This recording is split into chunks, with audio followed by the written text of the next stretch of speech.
Good morning, everyone. Davening with Parshat Emor on Pesach Sheni, the 29th day of the Omer, is dedicated to the memory of Rina, Lucy, and Maya D. Hashem Yikom Damam. Having both Parshat Emor and Pesach Sheni on the same Erev Shabbos is indeed a beautiful challenge, and an easy one for that matter, simply because in this week's Parsha, we read about all the Yomim Tovim, within them even Shabbos. And it's interesting that the Torah says that on these days we have to fulfill a mitzvah called Mikra Kodesh. Literally, call that it's holy. What does that mean, call that it's holy? The Ramban says, and I'm quoting the English translation I heard from my Rebbe Rav Tabori, Zecher Tzadik Livracha, to have a holy assemblage. What's a holy assemblage? Every day, if you go to minyan, you're doing it to fulfill the mitzvah of davening within a minyan.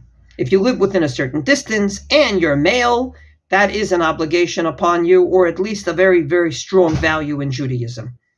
Not so regarding Shabbos and Yom Tov, where that obligation still applies. We have an additional obligation called Mikra Kodesh, to come together in a public place and to call out today is holy. To say praise to God that today is a holy day. Today is not a normal day, it's a Shabbos or a Yom Tov. And I'm just amazed because while during the week, indeed the obligation is only if you live within a certain distance of a shul and you're male, on Shabbos and Yom Tov, the shuls are packed with men, women, and children. Not because of the regular halacha of minyan, but because of the specific halacha called Mikra Kodesh. And I can give an entire shiur talking about nafkaminas, practical ramifications between the two.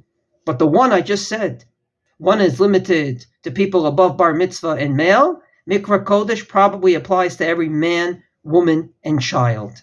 And I think it's beautiful that the healthy intuition of the Jewish people, even without knowing the Psukim and Emor, even without the word Mikra Kodesh and the Ramban's interpretation, Jews have come and gravitated towards synagogues on Shabbos and Yom Tov. During COVID, we missed it, and thank God with COVID under control for the time being, hopefully for a long time, it came back. Pesach Sheni teaches us, though, that we can make the Mikra Kodesh into something great. Namely, don't get used to what you see in shul.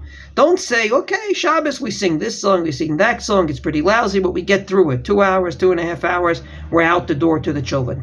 Pesach Sheni teaches you, let's make the Mikra Kodesh substantial. We have a second chance to bring a Korban Pesach. We have a second chance to make davening great. I hope and pray we'll be able to fulfill Mikra Kodesh and fulfill it substantially with a beautiful and elevating davening. Wishing everyone a Shabbat Shalom and a happy Pesach Sheni.